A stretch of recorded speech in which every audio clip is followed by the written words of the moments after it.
Ako si Princess Castro, hatid sa inyo ang mga pinakamainit na balita sa bansa, dito sa News Force.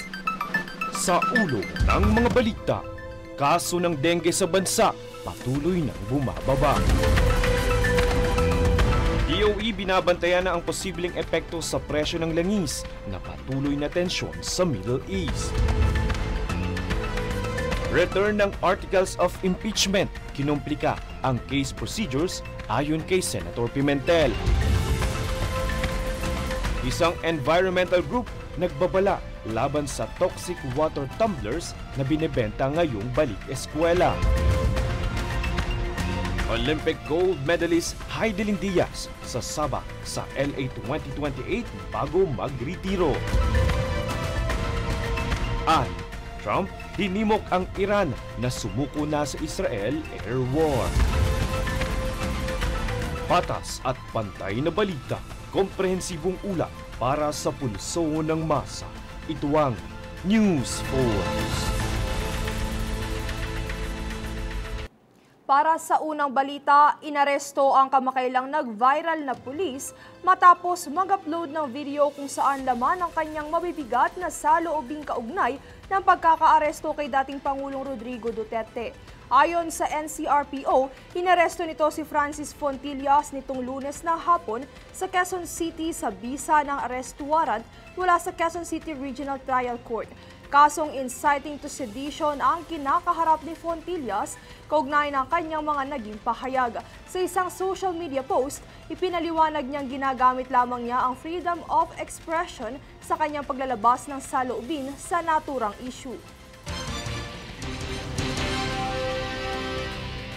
Nasa 17 local government officials naman, kabilang ang mga alkalde ang na-stranded habang nagsasagawa ng milk study tour sa Israel.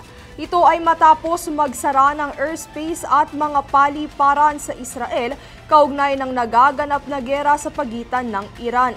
Kasalukuyang nasa pangangalaga ng Israeli government ang mga government officials at gumagawa ng paraan upang makabalik ng ligtas sa Pilipinas. Kabilang sa mga na-stranded ang mga alkalde ng Barugo, Leyte, Lawaan, Eastern Samar at Hindang, Leyte.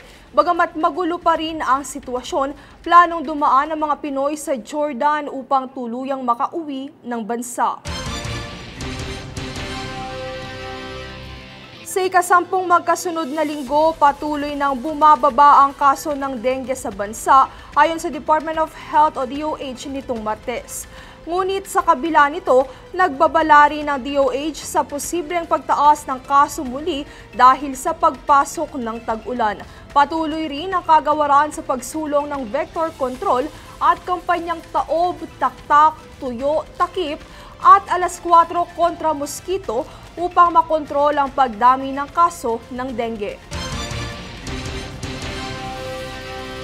Kasunod naman ang direktiba ni Pangulong Ferdinand Marcos Jr., binabantayan na ng Department of Energy o DOE ang posibleng epekto sa presyo ng langis sa bansa ng patuloy na tensyon sa Middle East. Ito'y upang makapagbigay umano ng agarang solusyon ng pamahalaan sakaling tataas ng sobra ang presyo ng langis. At kung hindi naman maiwasan ang labis na pagtataas ng presyo, makikipag-usap ang DOE sa mga kumpanya ng langis upang mapanatili ang inventory levels hanggat maaari at may saayos ang presyo nito.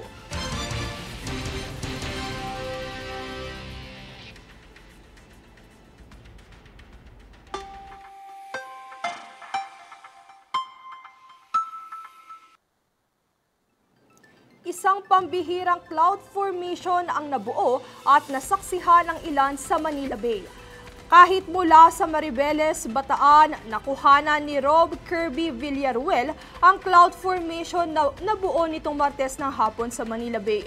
Ang shelf cloud ay nabubuo kapag ang mainit at mahalumigmig na hangin mula sa lupa ay itinutulak pataas ng malamig na hangin mula sa isang paparating na bagyo. Dahil dito, nabubuo ang isang pahalang, mababa at madilim na ulap sa unahan ng bagyo. Palatandaan ito ng malakas na ulan at hangin, ngunit hindi ito umiikot o nagdudulot ng tornado. Susunod sa News Force. Dole, mas pinalakas na ang investment readiness sa bansa. ₱18.5 million pesos solar irrigation projects, inaasahang makatutulong sa ani ng mga magsasaka.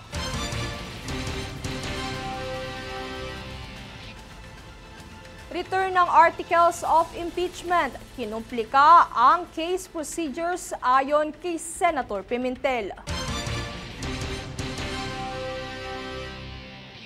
Manatiling nakatutok para sa higit pang mga balita sa pagbabalik ng News Force.